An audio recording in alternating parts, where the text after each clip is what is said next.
So I decided to try and make a horror game in only 24 hours. Please, no, please. And I want to try and make a game that can rival even the biggest games in the indie horror genre. Hello?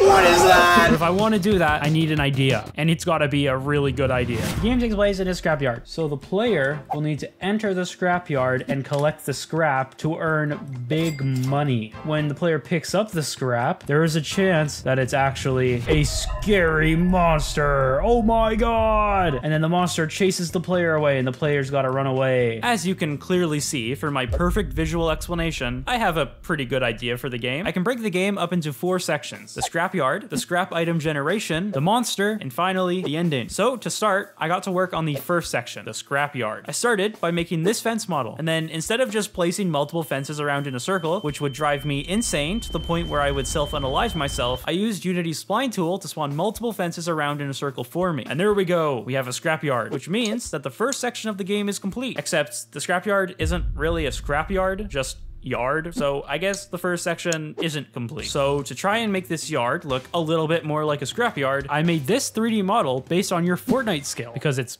garbage. And then I used the model to make a garbage pile just by dropping a bunch of them into a box. As you can see, it didn't really work out the way I was expecting, but at the very least, it does show a more accurate measure of your Fortnite skill, which is very garbage. So I came up with another approach to make the garbage pile that's actually a lot simpler. I don't know how I didn't think of this before. I just modeled a small hill and then randomly added the garbage bag model around the mesh using Blender's geometry node feature. And it actually turned out pretty good. At the very least, it's a lot better than my last attempt. I made a few variations of the garbage pile and then I placed them around the map. I also modeled some dead trees because, I mean, come on, they're pretty scary. And I scattered them around with the garbage piles. And now the yard is looking a lot better, but let's be honest, it's pretty ugly and also looks pretty empty. And I don't feel like doing any more 3D modeling, which means that I need to get a little bit creative to solve these problems. So first, to try and make the yard look better, I just downscaled the game's resolution to 360p, which makes the game look pretty bad, which kind of makes the game look good because the game looks pretty bad. This is a pretty standard game development tactic. It's okay if you don't understand. Next, to fix the emptiness of the map, I just pressed Unity's fog button and added fog into the game, which makes it a lot harder to see how empty the map is, mostly because you can't see anything, which means another problem successfully solved. And now the yard is officially a scrapyard, which means that the first section of the game is complete, except there's not actually any scrap, so it's technically still not a scrapyard. I guess it's more of a garbage yard. I don't really know what the proper term for that is. It's a good thing that the next section of the game is the scrap generation, because then this will actually be a scrapyard. And then after that is the monster, which I'm sure you're looking forward to, but you'll have to wait a little bit longer. I started work on the scrap generation by coming up with a comprehensive list of 10 pieces of very valuable scrap, which includes, you know, gems, a computer, scrap metal, pizza. I don't know about you, but if I just came across pizza in a scrapyard, I would be happy. So with my extensive list of scrap created, I got to work modeling and texturing the scrap items. I made sure to make the textures look as bad as possible so that they look good, just like the rest of the game, except for the painting. I poured all of my artistic abilities into this masterpiece and created one of the most beautiful paintings of all time. Wait, do you see this? I think it says, if you don't subscribe right now, a horrific creature will follow you home, break down your door, and devour you on the spot. Oh, no, actually, it doesn't say anything. I think I'm losing my mind from sleep deprivation. After creating the models, I added the scrap items to the game, and now, finally, I have a scrap yard.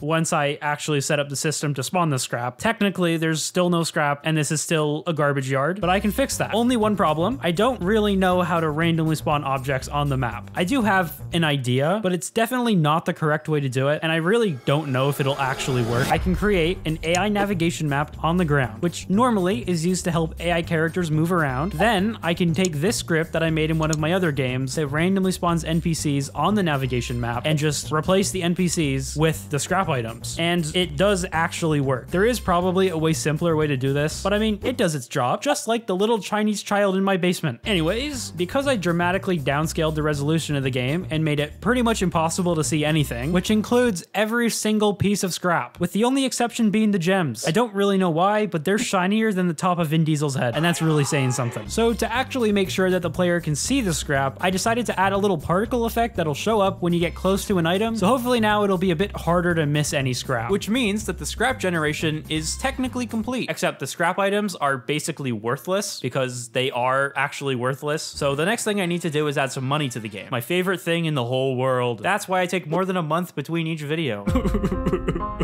To add the money into the game, I gave each piece of scrap a scrap value, with the least valuable item being the pizza and the most valuable item being the painting. Because, come on, it's a work of art. So next, I let the player pick up the scrap with a basic raycast, and then I made some UI to display how much money you have. And with the money added, the scrap generation is now completely finished, which means that I can move on to the third section of the game, and probably the most important part of the game, the monster. My time is running out, but I should have enough time to make something pretty good. Going back to my perfect visual representation of the game, you can clearly see that the monster is a mimic that will disguise itself as the scrap in the game. So I gave each piece of scrap a chance to spawn the mimic when you pick it up. The more valuable the item, the higher the chance that the mimic spawns. So when I pick up this valuable piece of scrap, the mimic should spawn. Prepare yourself, because this might just be the scariest thing you've ever seen.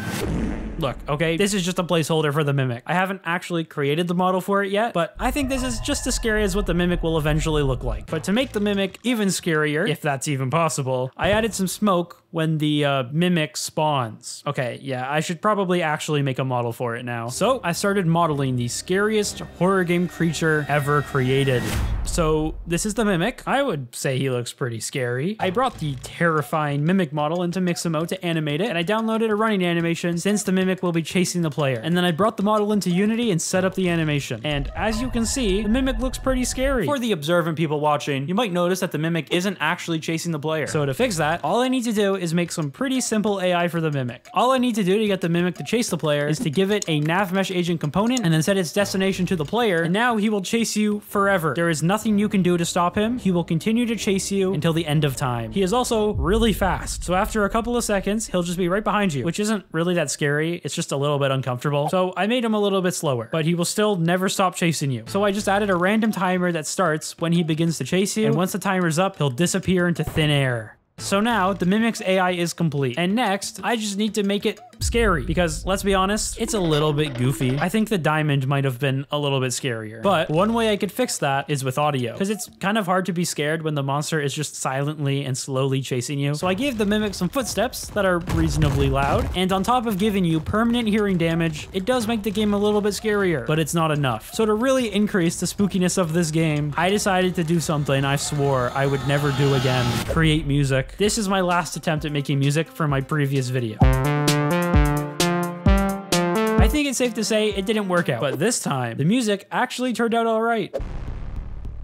Mostly because I just repeated the same note over and over again, but I would argue that maybe it just makes it more impressive. Anyway, with the song added to the game, the spookiness is off the charts, but there's one thing missing: the threat of death, which is normally the biggest factor in making a horror game scary. Oh my god, behind you! Behind you!